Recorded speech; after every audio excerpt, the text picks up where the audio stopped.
오늘 함께 나누실 하나님의 말씀은 사사기 1장 22절에서 26절입니다. 사사기 1장 22절.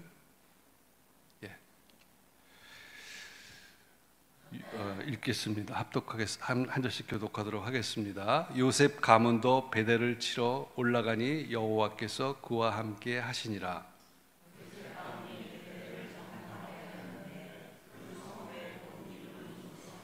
정탐꾼들이 그 성읍에서 한 사람이 나오는 것을 보고 그에게 이르되 청하노니 이 성읍의 입구를 우리에게 보이라. 그리하면 우리가 네게 선대하리라 하매.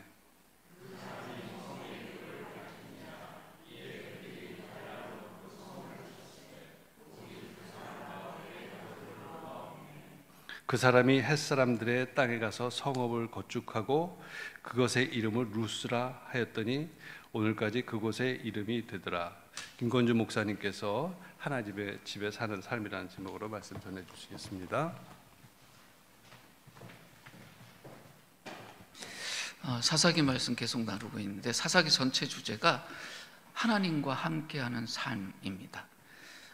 그것의 원리도 알려주고요, 현실의 모습도 알려주는데 성공과 실패의 모습을 다 기록합니다. 한번 상상을 해보죠. 우리가 성경을 열었는데 하나님과 함께 사는 삶을 성공한 사람들의 이야기만 쭉 있다고 하자고요. 그럼 성경 있는 사람들이 어떤 느낌 들까요? 그러니까 2000년 전에 혹은 3000년 전에 4000년 전에 우리보다 먼저 믿음의 생활을 했던 분들의 이야기가 성경에 있잖아요. 근데 성공한 사람들의 이야기만 가득 있어요. 그러면 그걸 우리가 볼 때 어떤 느낌 받을까요? 이 사람들은 다 성공하는데 나는 왜 안 되지? 그런 마음 들까요?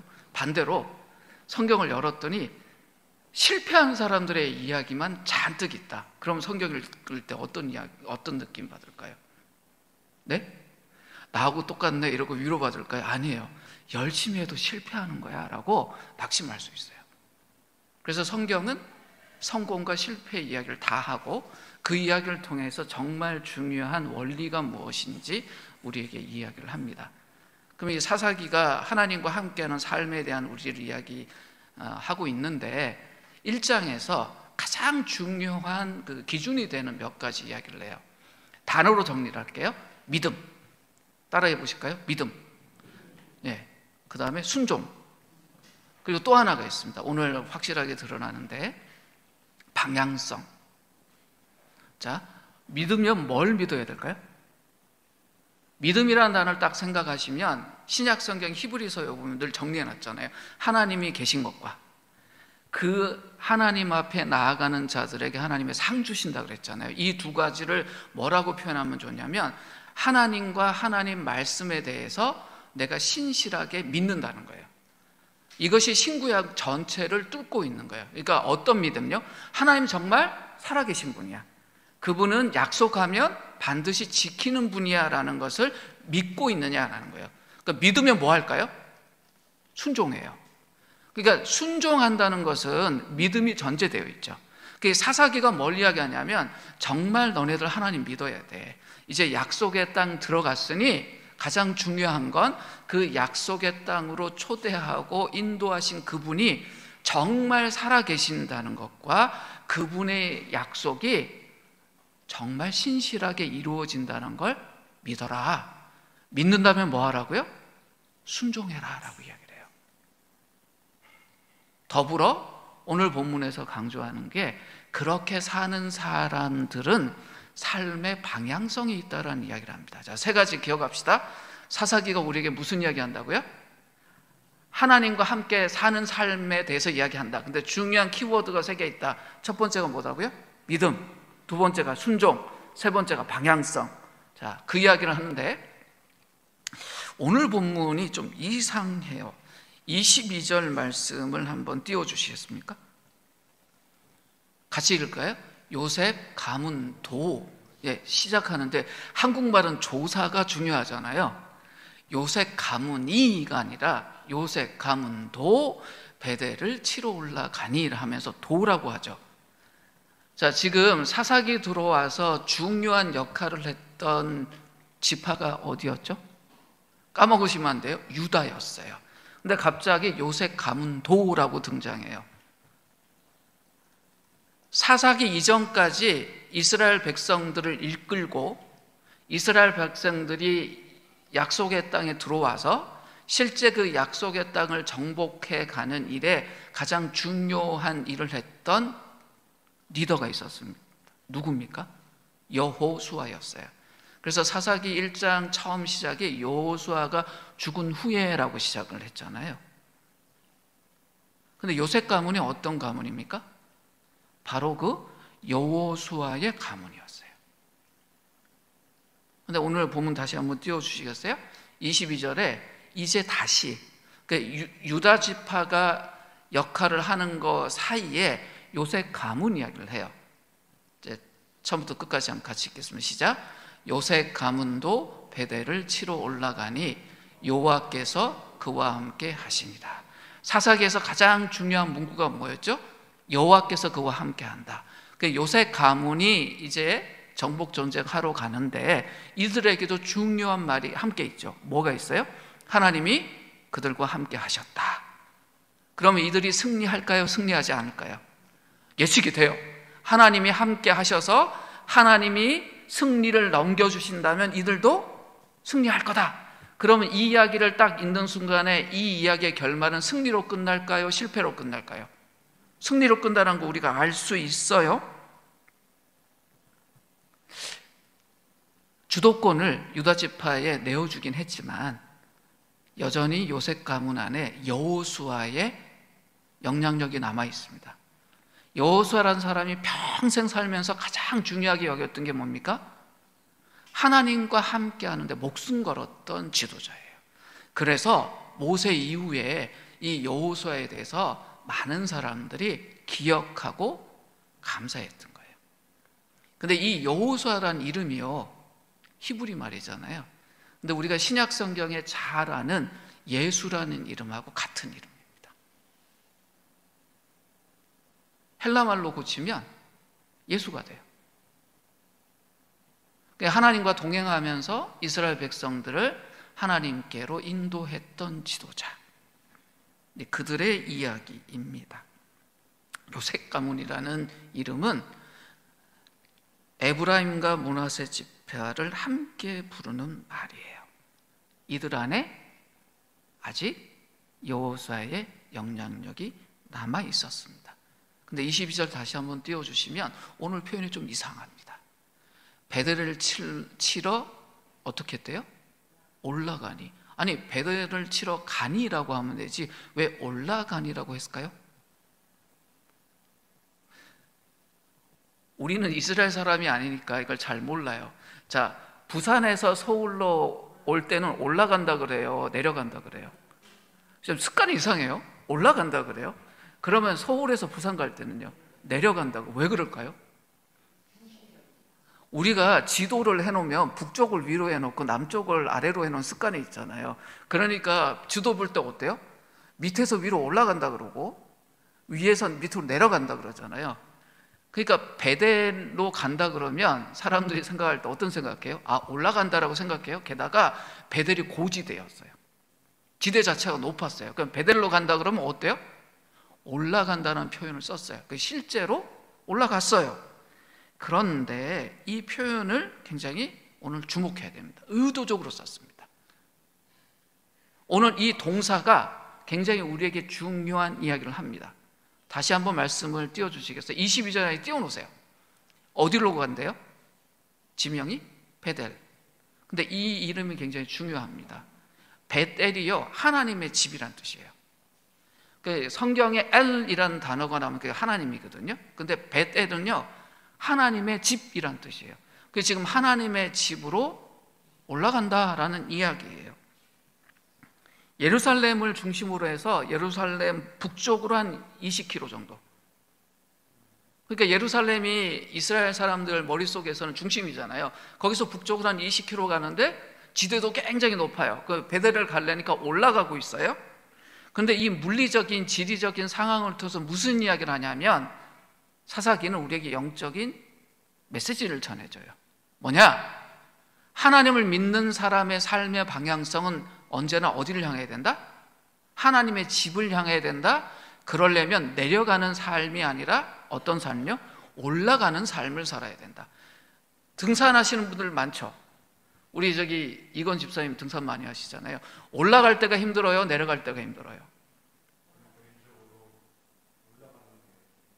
네, 저도 그래요. 계단 올라갈 때가 힘들어요? 계단 내려갈 때가 힘들어요?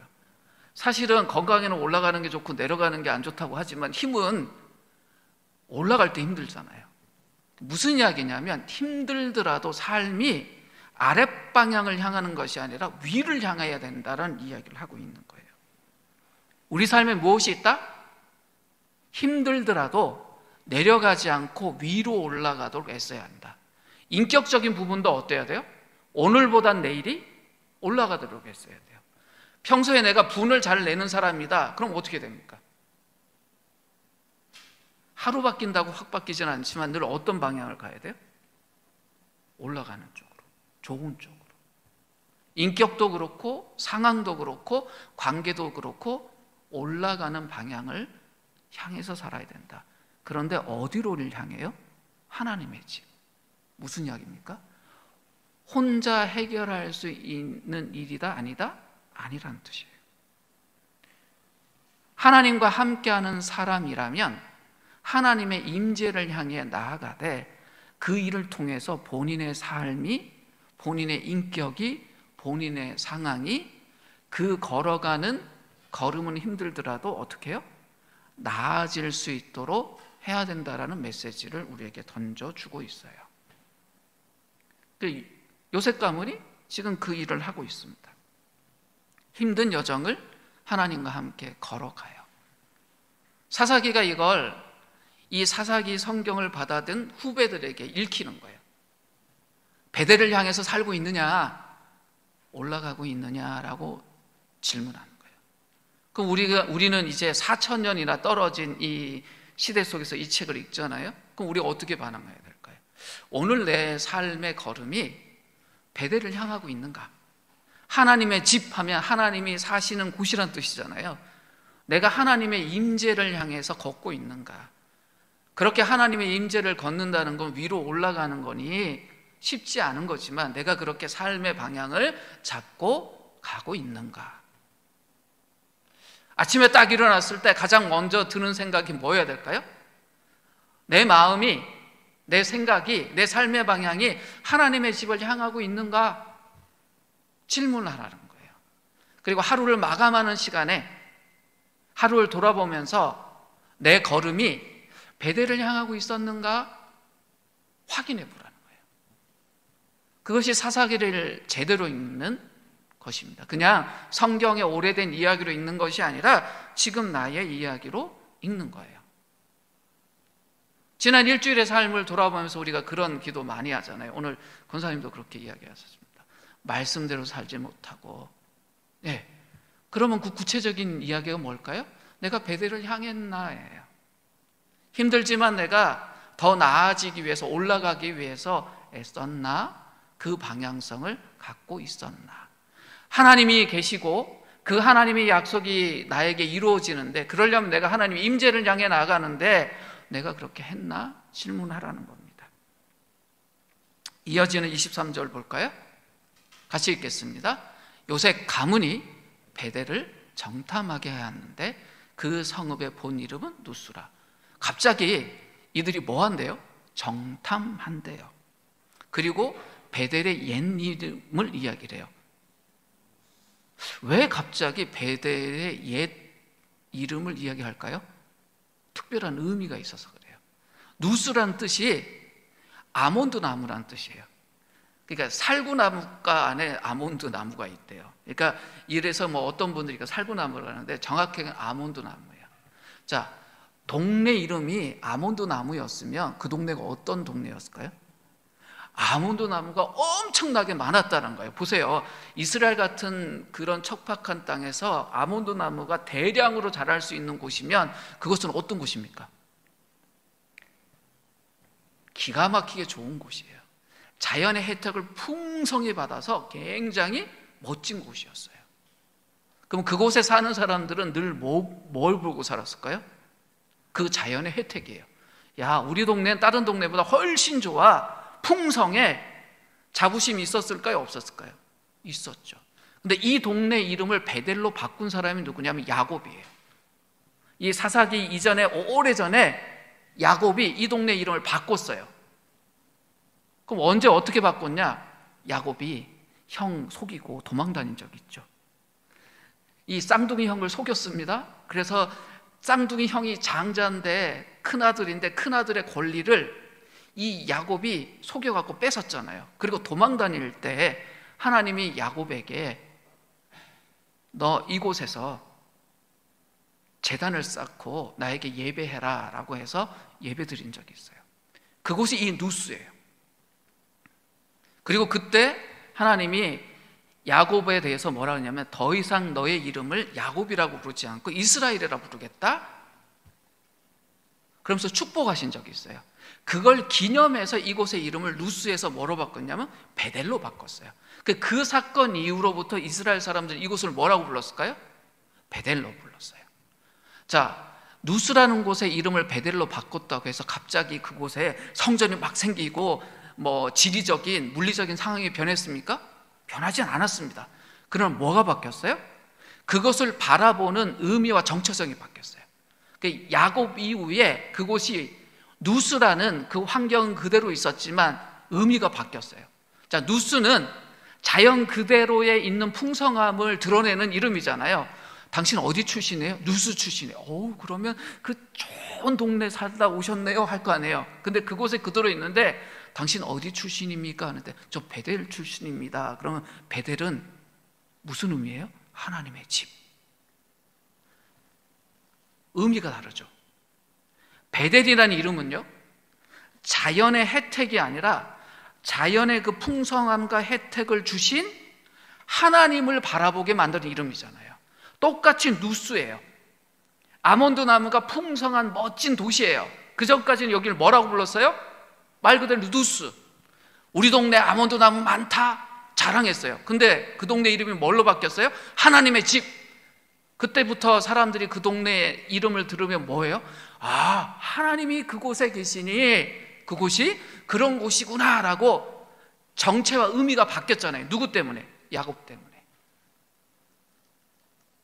이것이 우리에게 던져주는 의미가 뭐냐면 믿음의 사람은 이런 삶을 산다는 거예요. 상황 자체를 바꾸는 것이 아니라 자기가 선 땅, 자기가 머무는 그 땅의 의미와 정체를 바꿔요.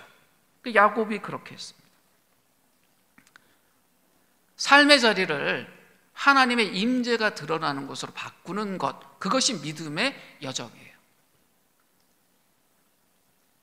물리적인 상황이 바뀌기 이전에 그곳에 진짜 의미를 드러내는 삶을 사는 것이 믿음의 사람들이에요. 우리가 세상에 삽니다. 세상에서 경험하는 일들이 누스 같을 때가 많아요.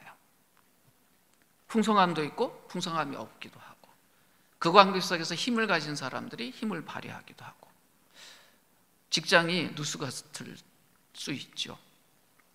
어떻게 해야 됩니까? 야곱처럼 반응해야 됩니다. 기도하고 예배하고. 그럼 그것이 어디가 될까요? 베델이 되겠죠.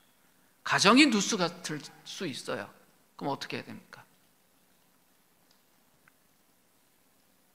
문제가 가득한 곳이라도 그곳에서 하나님을 향하면 그것이 어떻게 될까요?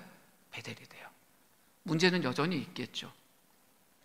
그러나 의미와 정체가 바뀌고, 의미와 정체가 바뀐 다음에 조금씩 실제 상황도 바뀌어갈 것입니다. 그런데 요셉 가문이 그 누스를 향해서, 그 베델을 향해서 정탐을 보냈대요. 이들이 처음 정탐 보낸 건 아니잖아요. 우린 정탐하면 가장 먼저 생각하는 게 12명 보낸 거잖아요. 모세 시대에 가나안 땅으로 각 지파에서 한 명씩 가장 괜찮은 사람들을 뽑아서 12명 뽑아서 정탐 보낸 적이 있습니다. 그럼 정탐의 의미가 뭘까요? 그래서 사실 그건 하나님 시켜서 한 일이잖아요. 정탐해 와라. 하나님 일종의 시험을 하셨어요. 하나님 이미 이스라엘 백성들에게 가나안 땅을 너희들에게 약속으로 주겠다 하고 그 땅을 미리 가서 정탐해 와라 그랬잖아요. 그러면 정탐꾼들이 갔을 때 무슨 눈으로 거길 봤어야 돼요? 그 믿음의 눈으로 봤어야 돼요. 그리고 정탐꾼들이 믿음의 눈으로 보고 와서 백성들에게 보고할 때, 기로 들을 때 어떤 기로 들어야 돼요? 믿음의 기로 들었다면 그 정탐은 아주 좋았을 거예요. 근데 우리가 알듯이 그곳에 간 그 정탐꾼들이 믿음의 눈으로 봤어요? 아니요. 그냥 인간적인 눈으로 보고 와서 보고해요. 듣는 대부분의 백성들도 어떻게 들었습니까? 믿음의 귀로 듣는 것이 아니라 그냥 보통의 사람의 귀로 들었어요. 그래서 그 사건 때문에 굉장히 어려움을 겪었죠. 그게 정탐이 문제가 아니라 이 정탐이 믿음으로 행해지는 정탐이냐 아니면 보통의 세상적인 방식으로 벌어지는 정탐이냐, 그게 중요해요. 그럼 이제 우리가 물어볼 게, 이 요셉 가문의 정탐은 믿음으로 행해진 정탐이었을까? 아니면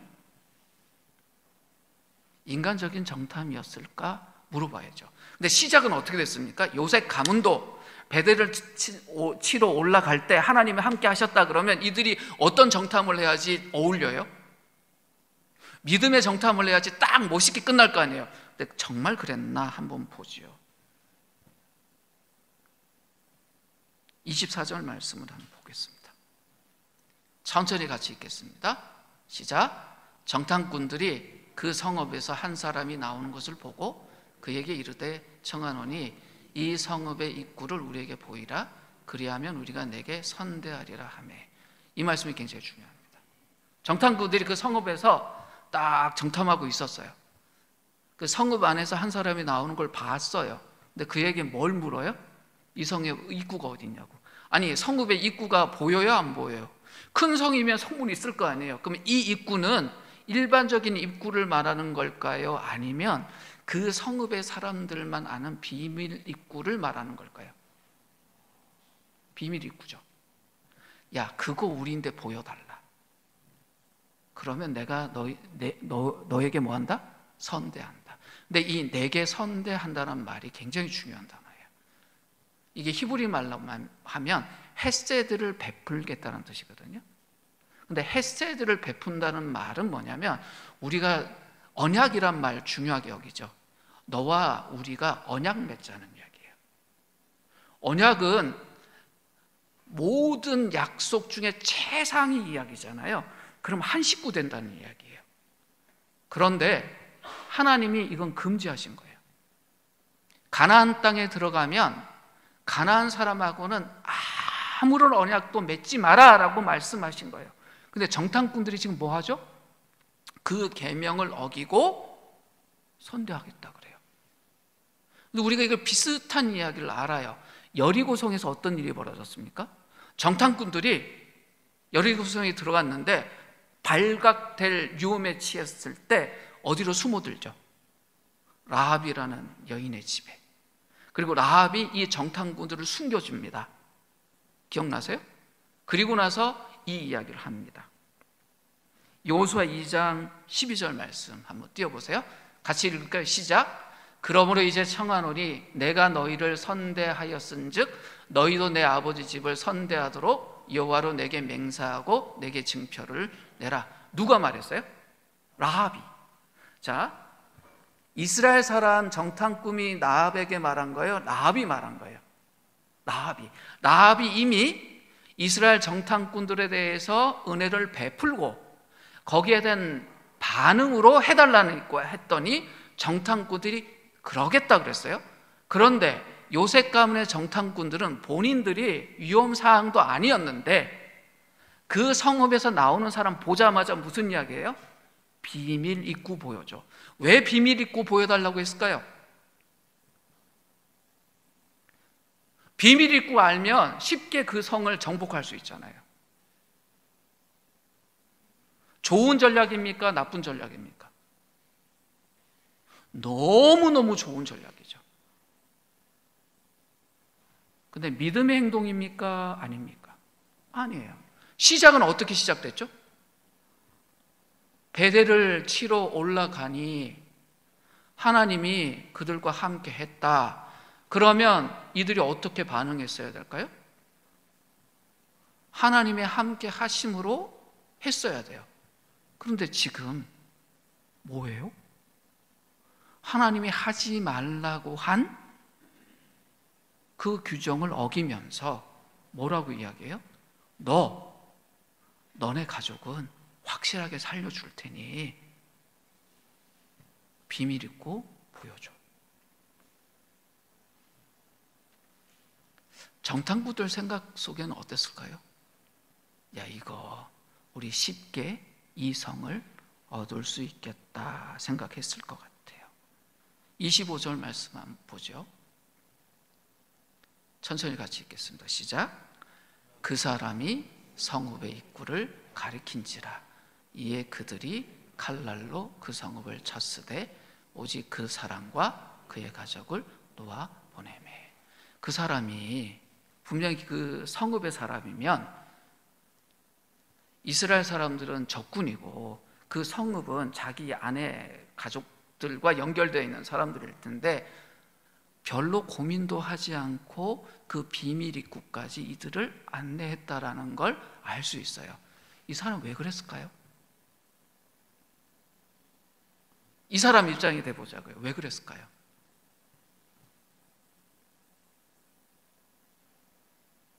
네? 성경을 읽으실 때 이 상상해 보세요. 이 사람이 그럼 평소에도 자기 동네에 불만이 많고 불순불자라서 잘됐다 하고 이렇게 배신 때린 걸까요? 아니에요. 뭘까요? 자기가 이들을 굳이 돕지 않더라도 전쟁은 이미 어떻다는 거예요? 끝났어요. 베델보다 이스라엘 이 요셉 가문의 군사들이 훨씬 많아요. 유다 지파를 빼고 나면 가장 군사력이 강했던 팀이 어디예요? 이 요셉 가문이에요. 그들이 이미 목전까지 쳐들어와 있는 걸 알아요. 그런데 이 남자 입장에서는 어때요? 우리 가족이라도 살려야 되겠다. 그럼 어떻게 합니까? 비밀 입구를 보여요. 그랬더니 비밀 입구로 이 요셉 가문의 군사들이 들이닥치니 그 성 안에 있었던 사람은 어떨까요? 방비하지 못하고 쉽게 그 성을 내어줍니다. 자, 정탐꾼들이 그렇게 계약 맺고 나서 그 행동 그대로 했더니 성은 어땠어요? 쉽게 얻었죠. 그러면 요셉 가문 입장에서는 어떨까요? 좋은 일입니까? 나쁜 일입니까? 이야기가 여기서 딱 끝나면 참 좋겠어요. 쉽게 그걸 정복했구나. 근데 이야기가 그렇게 끝나지 않고요. 이렇게 선대를 받은 사람, 그러니까 살려준 사람, 딱 한 가족이잖아요. 그 사람의 행동이 무엇이었는지 오늘 본문에 좀 특이하게 기록을 해요. 26절 말씀입니다. 천천히 같이 읽겠습니다. 시작. 그 사람이 헷사람들의 땅에 가서 성읍을 건축하고 그것의 이름을 누스라 하였더니 오늘까지 그곳의 이름이 되리라. 자, 라합은 선대를 베풀고 선대받은 이후에 이스라엘 백성 안에서 살아요? 이스라엘 백성 밖에서 살아요? 이스라엘 백성 안에서 살아서 결국엔 이스라엘의 한 가족이 돼서 다윗의 족보에 들어가잖아요. 근데 다윗의 족보에 들어간다는 건 결국 예수님의 족보에 들어간다는 이야기가 돼요. 근데 이 사람은요, 이스라엘 안에 남아요? 분리돼요? 분리돼요. 어디로 갔대요? 원래 자기 고향이 아닌 베델이 아닌 다른 곳으로 가서 다시 성읍을 만들었대요. 근데 성읍을 만들고 그 성읍의 이름을 뭐라고 지었대요? 누스라고 지었대요. 오늘 이야기가 처음 시작이 뭐였습니까? 베델. 근데 지금 끝나는 건요, 누스. 베델을 쉽게 정복하기 위해서 하나님의 명령을 따르다가 작은 부분에서 불순종한 요셉 가문의 이야기가 무엇으로 끝나요? 누스로 끝나고 있어요. 그 성에 있는 모든 것을 다 해결한 것 같았으나 자신들이 의도적으로 약속했던 한 가족을 살려두었더니 그들이 이스라엘이 된 것이 아니라 무엇이 되었습니까? 누수가 되었어요. 가나안이 되었어요. 이 이야기 속에 뭐가 있어요? 승리한 이야기 속에 온전한 승리가 아니라 그 안에 뭐가 있다고 말해요? 여전히 가나안이 남아있다. 무슨 이야기입니까? 베델을 정복했지만, 겉으로 보면 베델을 정복했지만 누수가 남아있고 누수의 방식으로 사는 사람들이 여전히 거기 있었다라는 이야기입니다. 하나님의 함께 하심으로 시작한 일이었어요. 그런데 하나님의 뜻을 따르지 않고 자신들의 꾀, 자신들의 전략을 따라서 했던 일 속에 겉으로 보면 성공하고 승리한 것 같지만 어떤 일이 벌어졌습니까? 실패했습니다. 오늘 이 이야기를 통해서 우리에게 던져주는 교훈이 뭘까요? 순종 없는 성공은 실패라는 겁니다. 겉으로 보기에는 아주 멋지고 거대해 보이는 일이라도 그 실제를 보면 아니라는 거예요.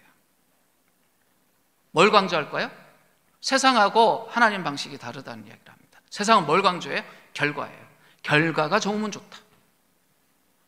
뭐로 가도 서울만 가면 된다는 말이 있죠. 그 말만 있어요? 꽁 잡는 게 매다 뭐 이런 말 있잖아요. 그 도구는 뭐도 상관없어. 결과만 좋으면 좋아. 그런 이야기들이 세상에 깔려 있어요. 우리가 자연스럽게 뭘 생각해요? 늘 결과 가지고 이야기해요. 근데 성경은 뭘 이야기해요? 과정. 결과도 중요하지만 뭐가 중요하다? 과정이 중요하다는 이야기를 해요. 그리고 세상은 뭘 이야기해요? 속도가 중요하다고 이야기를 해요. 어떤 일을, 좋은 일을 끝내려면 빨리 끝내는 게 좋다. 빨리. 한국의 국가번호가 8이에요. 8이. 전 세계가 정해주는데 신기해요. 대한민국 전화량 8이에요. 진짜 빨리예요. 늘 우리가 생각하면 뭐든 빨리 해야 된다고 생각해요. 근데 속도보다 더 중요한 게 있어요. 방향성이에요. 아무리 열심히 뛰어가서 100m를 요즘 뭐 9초대 뛰는데 8초 얼마에 들어갔다고 합시다. 근데 방향이 잘못되면 그거 말이 안 되잖아요. 베델을 향해서 뛰어가야 돼요. 누수가 아니라.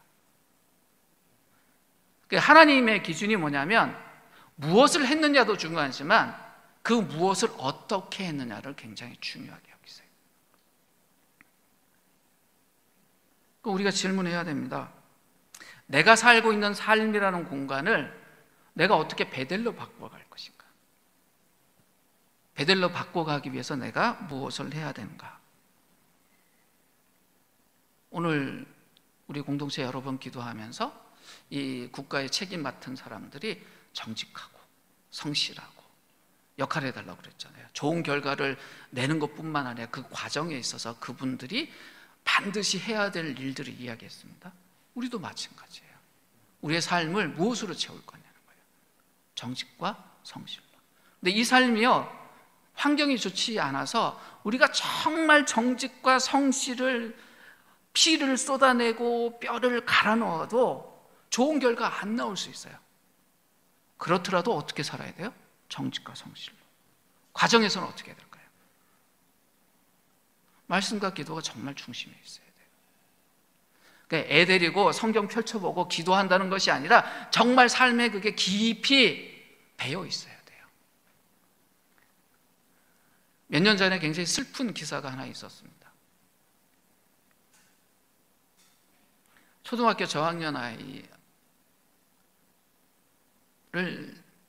의자에 묶어놓고 성경 필사를 시킨 엄마의 이야기가 있었어요. 그 아이는 어린 나이에 결국은 학대받아가 죽었습니다. 그게 말씀과 기도가 거기 있는 걸까요? 아니에요. 결과물만 있는 거예요. 이 아이가 성경을 몇 번 필사했다. 말씀과 기도가 있다는 게 뭘까요? 내가 그렇게 사는 거예요. 말씀과 기도로 가족을 만나고 가족을 섬기는 거예요. 그럴 때 그곳이 뭐가 돼요? 베델이 돼요. 편리함보다 순종을 택하는 것. 그러니까 내려가는 것이 아니라 올라가는 것. 매일의 삶에 우리가 그것이 필요합니다. 그럴 때 어떻게 됩니까?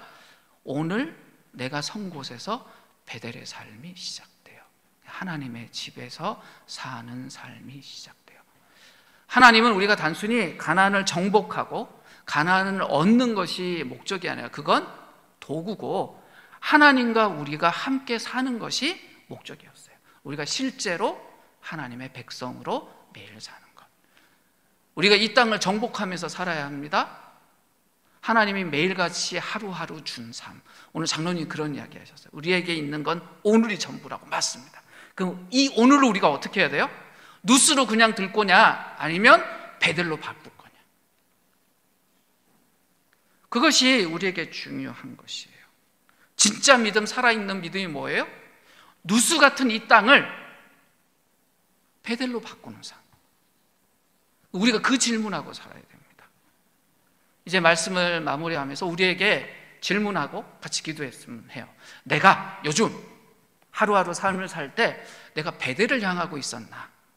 아니면 누스를 향하고 있었나? 스스로 한번 질문해 보세요. 누스는요, 아몬드 나무가 풍성하고요, 엄청 멋진 동네예요. 베델은요, 낑낑거리면서 올라가야 되는 고지대에 있는 도시예요. 무엇을 향해 내가 살고 있었나? 하루의 시작할 때 새벽같이 눈을 뜰 수도 있고 아니면 조금 늦게 눈을 뜰 수도 있는데 그 시간에 내 삶을 향해서 내가 하나님의 임재 앞에 있다는 것을 인식하고 있었나?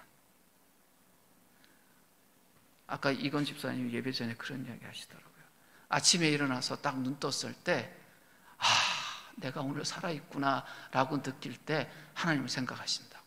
하루하루 내가 아침에 눈 뜬다는 것이 너무나 중요하다라고 이야기를 하셔서 제가 맞다고 그러면서 한 말씀 드렸어요. 그러나 또 하나 있다고. 똑같은 자리에, 아침에 눈 떴던 자리에 저녁에 탁 누워서 눈 감기 전에 내가 이 자리에 또 있다는 건 어떤 거예요? 하나님이 나를 함께 하셨다는 걸 인식하는 게 중요하다. 이런 이야기를 나눴습니다. 사실은 하루의 시작과 끝 사이 모든 순간에 하나님을 생각하고 하나님의 임재를 향해 살아야 되지만 우리가 중간에 놓친다면 뭐는 해야 돼요? 하루의 시작과 끝에는 하나님을 인식하고 살아야 되겠죠.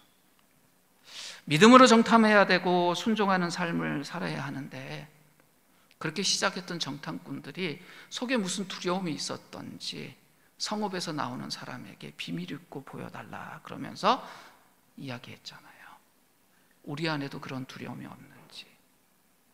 그래서 나도 모르게 슬쩍 선택하는 무엇은 없는지 돌아봅시다. 이스라엘 백성들에게 선대함을 받은 사람이 있었습니다. 근데 그 사람이 이스라엘 백성 안에서 충분히 살 수 있었어요. 왜? 라합의 이야기를 이미 알고 있는 사람이었습니다. 여리고성에서 그 전쟁 속에 어떤 일이 있었는지 이 사람 듣고 알고 있었어요.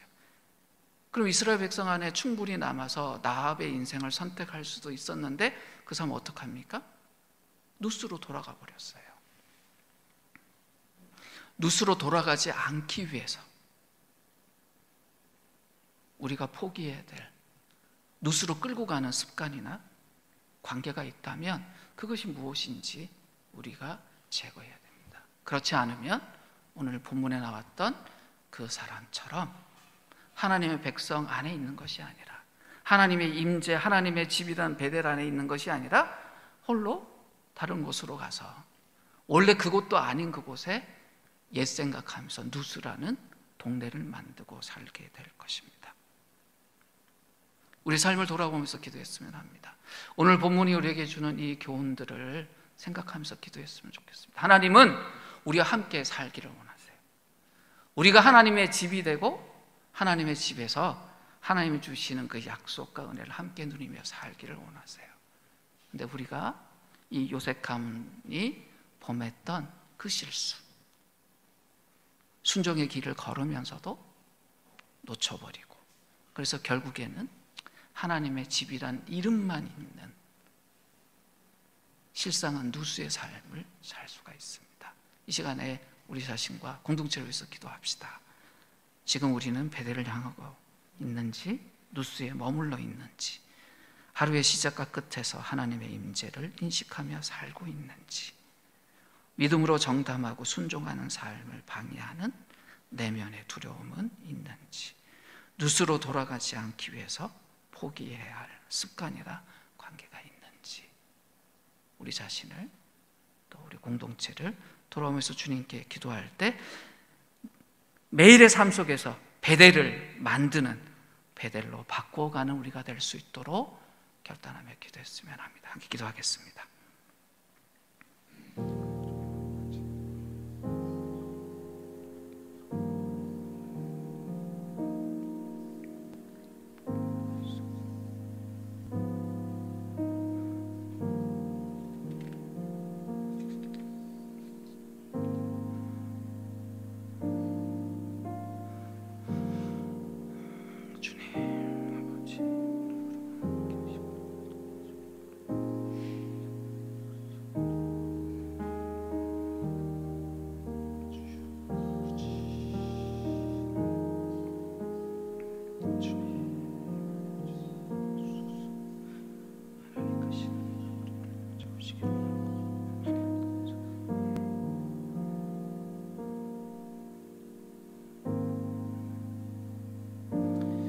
하나님 아버지, 오늘도 전쟁 같은 인생의 그 걸음걸음 속에서 우리를 혼자 두지 않으시고 함께 하신 주님을 찬양합니다.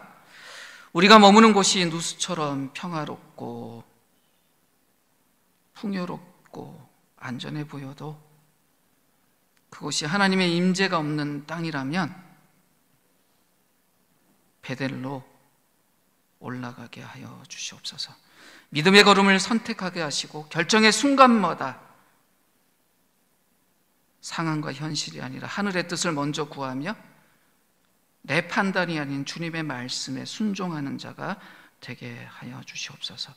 우리의 가정, 일터, 교회, 공동체가 하나님의 이름이 기념되는 베델이 되게 하시고 눈앞의 편리와 조건에 타협하지 않고 하나님의 언약을 따라 움직이게 하여 주시옵소서. 베델을 다시 누스로 되돌리지 않는 결단을 우리가 하며 살게 하시고 각자 우리의 삶의 자리가 하나님의 집이 되게 하여 주시옵소서. 그래서 이 땅에서도 하나님과 함께 베델의 삶을 사는 복된 자가 되게 하여 주시옵소서. 예수 그리스도의 이름으로 기도드립니다. 아멘.